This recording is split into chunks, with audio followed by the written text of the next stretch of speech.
Muy buenas tardes, mi nombre es Alejandro López, soy estudiante del programa de Ingeniería de Telecomunicaciones.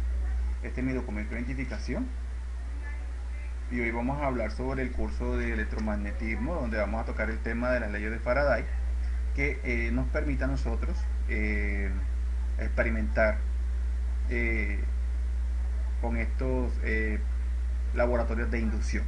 Entonces, como podemos ver, el ejercicio que nos indica el, el anexo número 3 de la tarea 3, donde nosotros vamos a conectar la terminal de este bombillo a la bobina de mayor respira. Entonces, como aquí tenemos dos, una que es la pequeña y esta es grande, vamos a utilizar esta grande.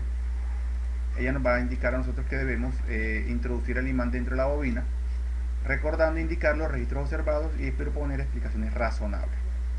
Entonces, como podemos observar acá, aquí tenemos un foco, la bobina y el imán. El imán está, podemos colocarlo con polo sur de un lado, norte, o lo podemos dejar como estaba. Vamos a utilizar lo que es un voltímetro y vamos a ver la línea del tiempo del imán.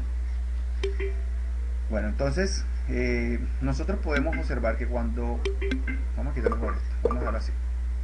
Si nosotros movemos el imán a través de la bobina, observamos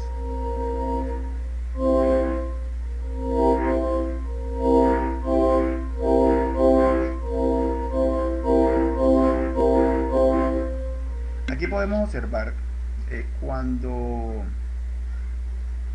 pasamos el imán sobre dentro de la bobina, este imán tiene un campo magnético, lo podemos ver acá, que son estas líneas. Estas líneas hay un flujo de campo magnético acá, que al momento de pasar por la bobina genera una FEM, que es una inducción electromagnética que se transforma en electricidad, y esta va a permitir que el foco prenda. Entonces circula un campo magnético de polo norte al polo sur, y este campo magnético, al momento de pasarlo por esta bobina, va a generar esa FEM que nos va a permitir a nosotros obtener energía corriente. Entonces, si colocamos el voltímetro, vamos a observar la cantidad de voltaje que se genera al momento de nosotros pasar este imán sobre el voltímetro. Entonces, si lo pasamos lentamente, no hay ninguna observación de cambio de voltaje, pero si le damos movimiento rápido, ahí sí hay un cambio en el voltaje que genera la bobina a razón del campo magnético que tiene el imán. Entonces ese es el primer experimento que tenemos que... Entonces dice, repita la experiencia anterior invirtiendo la polaridad del imán de barra. Recuerde indicar los registros observados y proponer explicaciones razonables. Entonces, aquí tenemos, si cambiamos los polos, vamos a hacerlo.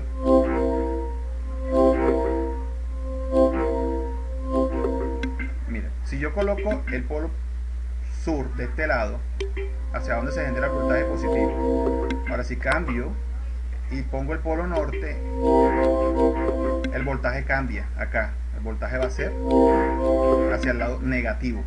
Entonces eso es lo que nos explica a nosotros, es la razón con que va, en sentido que va el campo magnético en el imán, y esto es lo que también va a permitir que en el sentido de generar la corriente dentro de la bobina nos va a permitir a nosotros saber si el voltaje que se está generando va a ser hacia el lado positivo o hacia el lado negativo, al igual que si cambiamos los polos del imán.